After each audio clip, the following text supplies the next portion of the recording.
The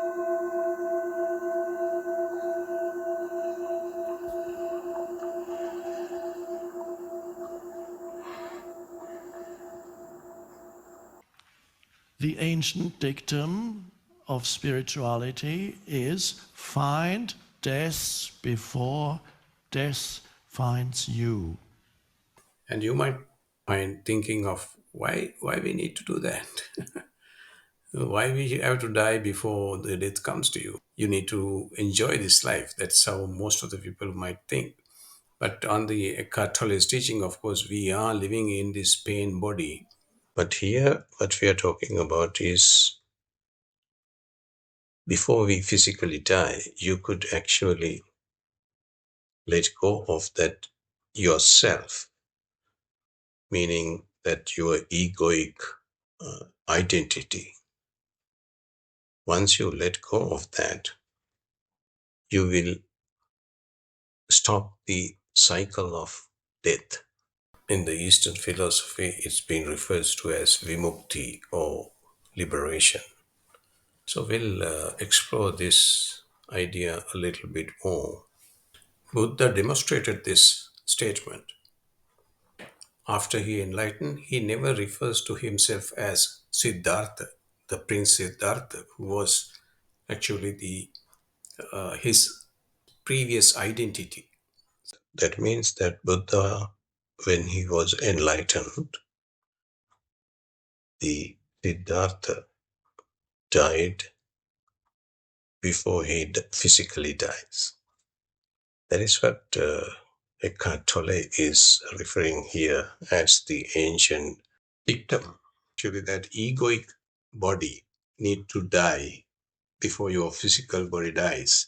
So then you have plenty of time to be free from this egoic turmoil for the rest of your life. And very similar to what Buddha refers to as suffering, or actually later Allan was translating that word dukkha as dis-ease. In other words, he said it is like a disease. We are actually suffering from a disease all this life with that egoic identity. Once you awaken, you are really beyond your human nature.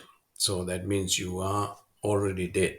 Egoic identity that you have, anybody, that will go away from you if you transformed into that true essence.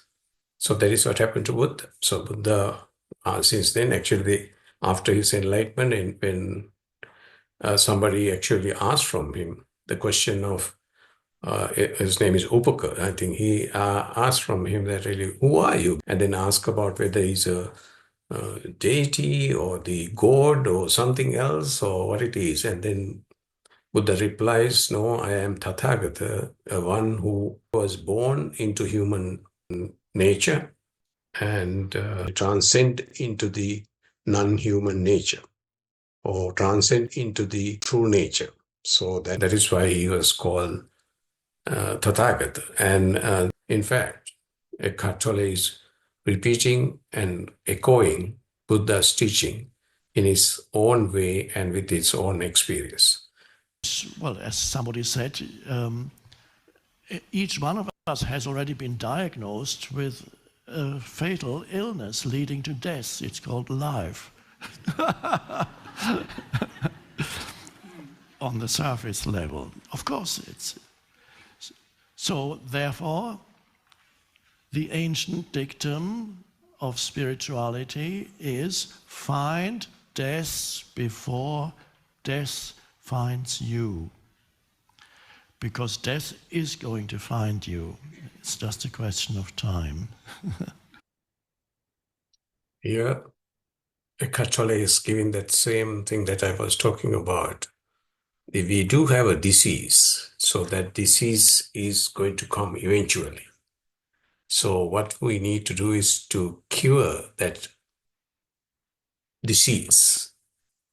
In other words, that to awaken from this dream state or mind created this fictional character. or you have to, and then you have to let go of this fictional character before you get to that end, or the end of this lifetime. So that way you can be happy throughout. That is what Eckhart is trying to emphasize here. Now, what does it mean? Find death before death finds you. It means find that in you which is beyond death. So the death that you find refers to the death of the ego, the egoic identity in you, which when you... This is a good point here now. We have to think about two things. One is find that ego, the egoic identity, that will die. At the same time, he mentioned that really we need to stop dying by saying you have to go beyond your death. In other words, that means that break the cycle of rebirth, as Buddha said, as well. So this is in relation to our ego, as well as that our existence too. So you discover the essence identity, then the ego identity begins to die. And that's a wonderful thing.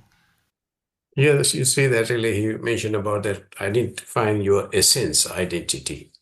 When he mentioned that essence identity, to me, what he's saying is that really your egoless, or the non-self, as Buddha referred to it, because the self is this your egoic entity. But when you let go of that, you will end up in that the non-conditional state, or what Buddha refers to as non-self. And here I want to emphasize again, it is not a not self in the sense that there is a self, and when it is gone, there is no self there. But this has been carefully translated as non-self, N-O-N self. That means that really there is no any entity or any activity called self anymore. That is why it is called non-self rather than just not self or no self, because that egoic identity is our existence, as we refer to as, and we think that really this is our existence. But in my case, I've always talked about that as a fictional character. We always take this fictional character as ourself. But once you let go of that, of course, you will be open to the eternity, or open to a place where there is no time or space. That's the best way to put it. That is what Eckhart is saying here. But not to the ego. It doesn't mean that the forms disappear, but identification with the forms is no longer there. So you still... Here's the other point that he said, but the identification with that physicality, or your self, is gone. That means you would not cling onto that physical nature, or this matter outside, around you and everywhere. You will not be clinging to them. So once you don't clinging to them, you will not have any friction either, because if you're clinging to, or if you have a desire, or if you have the wanting, once you don't get it, only that you will have a dislike or friction. So it is the whole chaos in this world because of that clingingness. That's what Buddha said, tanha. Tanha means that really you are clinging to something, but it may be at a very higher level, like craving for a house, or even a love or anything. But that again, it's tanha in Buddha's term. And there was a good translation for that. It is like a thirst. thirst in the sense you are thirsting for water, of course, but in the same time, you may be, if you are really ignorant about your inner essence, you will start thirsting for something or actually clinging into something or desiring something. Along with that, we will get all the other problems. That's what he's trying to say here. You'll have the same things as before, but the identification doesn't happen anymore. Traditionally, this is a very painful process, finding death before death finds you, without a strong spiritual energy that you come into contact with in one way or another. It's painful. The only way you can find death before death finds you is for life to knock you so hard that the ego gets knocked out of you. Here, Eckhart is speaking with his own experience of that kind of a hardship he went through while he was doing his PhD at the age of 29, and then finally he let go of all that with that kind of difficulties, and finally he did let go of his egoic identity. So similarly, if you follow Buddha's teaching, you could do the same, but maybe that really not that harsh as beating up your self-image. What you could do is you can gradually follow the Eightfold Path, where that really you would gradually increase your awareness of your true self and get there. So as Buddha said, awaken before you die, and then you will end the cycle of rebirth.